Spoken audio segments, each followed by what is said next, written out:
Let's get back to Alaska.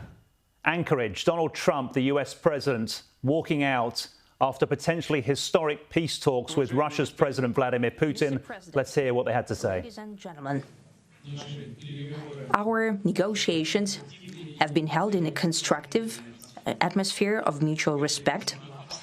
We have very thorough negotiations that were quite useful. I would like to thank once again my American counterpart for the proposal to travel out here to Alaska. It only makes sense that we've met here, because our countries, though separated by the oceans, are close neighbors. So when we've met, when I came out of the plane and I've said, "Good afternoon, dear neighbor. Very good to see you. In good health and to see you alive." I think that is very neighborly. And I think that's some kind words that we can say to each other. We're separated by the Strait of Bering, though there are 2 islands only between the Russian island and the US island. They're only 4 kilometers apart. We're close neighbors, and it's a fact. It's also important that Alaska has to do with our common heritage, common history between Russia and the US, and many positive events have to do with that territory. Still, there is tremendous cultural heritage back from the Russian America. For example, Orthodox churches and a lot of, more than 700 geographical names of Russian origin. During the Second World War, it was here in Alaska that was the origin of the legendary air bridge for the supply of military aircraft and other equipment under the Lend-Lease program. It was a dangerous and treacherous route over the vast emptiness of ice. However, the pilots of both countries did everything to bring closer the victory. They risked their lives and they gave it all for the common victory. I was just in the city of Magadan in Russia, and there is a memorial there dedicated to the Russian and the US pilots. And there are 2 flags, the US flag and the Russian flag. And I know that here as well, there is such a memorial. There is a military burial place several kilometers away from here. The Soviet pilots that buried there who died during that dangerous mission. We're thankful to the citizens and the government of the U.S. for carefully taking care of their memory. I think that's very worthy and noble. We'll always remember other historical examples when our countries defeated common enemies together in the spirit of battle camaraderie and allyship that supported each other and facilitated each other. I'm sure that this heritage will help us rebuild and foster mutually beneficial and equal ties at this new stage, even during the hardest conditions. It is known that there have been no summits between Russia and the U.S. for 4 years, and that's a long time. This time was very hard for bilateral relations, and let's be frank, they have fallen to the lowest point since the Cold War. I think that's not benefiting our countries and the world as a whole. It is apparent that sooner or later we had to amend the situation to move on from the confrontation to dialogue. And in this case, a personal meeting between the heads of state has been long overdue, naturally under the condition of serious and painstaking work, and this work has been done in general. Me and President Trump have very good direct contact. We've spoken multiple times. We spoke frankly on the phone. And Special Envoy of the President, Mr. Witkoff, traveled out to Russia several times.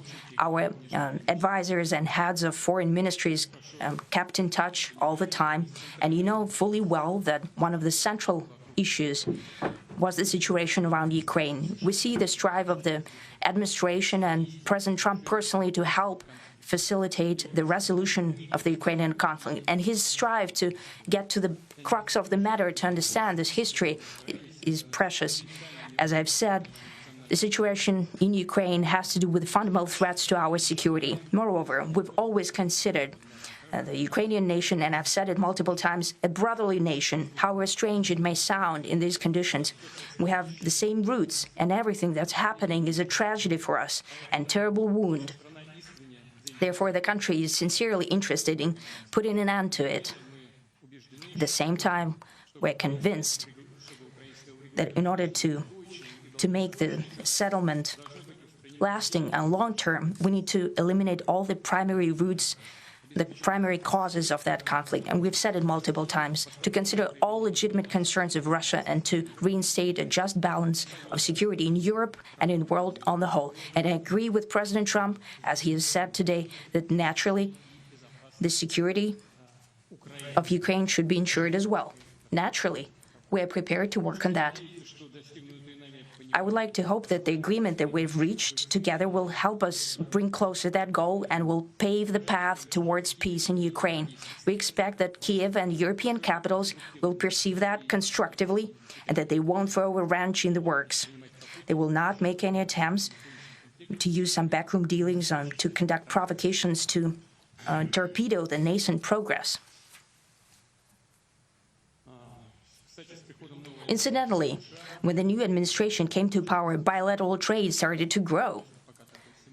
It's still very symbolic. Still, we have a growth of 20%. As I've said, we have a lot of dimensions for joint work. It is clear that the U.S. and Russian investment and business cooperation has tremendous potential. Russia and the U.S. can offer each other so much in trade, digital, high-tech, and in space exploration. We see that Arctic cooperation is also very possible, and our international context, for example, between the Far East of Russia and the West Coast of the U.S. Overall, it's very important for our countries to turn the page, to go back to cooperation. It is symbolic that not far away from here, at the border between Russia and the U.S., there was a so-called international date line. I think you can step over, literally, from yesterday into tomorrow. And I hope that we'll succeed in that, in political sphere. I would like to thank President Trump for our joint work, for the well-wishing and trustworthy tone of our conversation. It's important that both sides are result-oriented, and we see that the President of the U.S. has a very clear idea of what he would like to achieve. He sincerely cares about prosperity of his nation. Still, he understands that Russia has its own national interests. I expect that today's agreements will be the starting point, not only for the solution of the Ukrainian issue, but also will help us bring back business-like and pragmatic relations between Russia and the U.S. And in the end, I would like to add one more thing. I'd like to remind you that in 2022, during the last contact with the previous administration, I tried to convince my previous American colleague that the situation should not be brought to the point of no return when it would come to hostilities. And I said it quite directly back then that it's a big mistake. Today, when President Trump saying that if he was the president back then, there will be no war.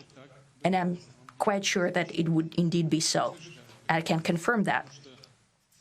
I think that overall, me and President Trump have built a very good business-like and trustworthy contact. And I have every reason to believe that moving down this path, we can come, and the sooner the better, to the end of the conflict in Ukraine. Thank you. Thank you. Well, thank you very much, Mr. President. That was very profound. And I will say that I believe we had a very productive meeting. There were many, many points that we agreed on, most of them, I would say, a couple of big ones that we haven't quite gotten there, but we've made some headway. So there's no deal until there's a deal. I will call up NATO in a little while. I will call up the various people that I think are appropriate, and I'll, of course, call up President Zelensky and tell him about today's meeting. It's ultimately up to them. They're going to have to agree with what Marco and Steve and some of the great people from the Trump administration who've come here, Scott and John Ratcliffe. Thank you very much.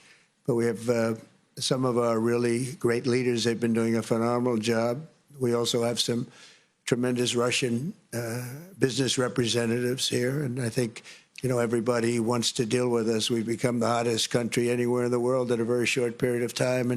And we look forward to that. We look forward to dealing. We're going to try and get this over with. We really made some great progress today. I've always had a fantastic relationship with President Putin, with Vladimir. We had many tough meetings, good meetings. We were interfered with by the Russia hoax that made it a little bit tougher to deal with, but he understood it. I think he's probably seen things like that during the course of his career. He's seen it all, but we had to put up with the Russia hoax. He knew it was a hoax, and I knew it was a hoax, but what was done was very criminal. But it made it harder for us to deal as a country in terms of the business and all of the things that we'd like to have dealt with. But we'll have a good chance when this is over. So just to put it very quickly, I'm going to start making a few phone calls and tell them what happened. But we had an extremely productive meeting, and many points were agreed to. There are just a very few that are left. Some are not that significant. One is probably the most significant, but we have a very good chance of getting there. We didn't get there, but we have a very good chance of getting there. I would like to thank President Putin and his entire team, who I know in many cases, other than that, whose faces I get to see all the time in the newspapers. You're almost as famous as the boss, but especially this one right over here. But we had some good meetings over the years, right? Good, productive meetings over the years, and we hope to have that in the future. But let's do the most productive one right now. We're going to stop really 5, 6, 7,000, thousands of people a week from being killed, and President Putin wants to see that as much as I do. So, again, Mr. President, I'd like to thank you very much, and we'll speak to you very soon and probably see you again very soon. Thank you very much, Vladimir. Next time in Moscow.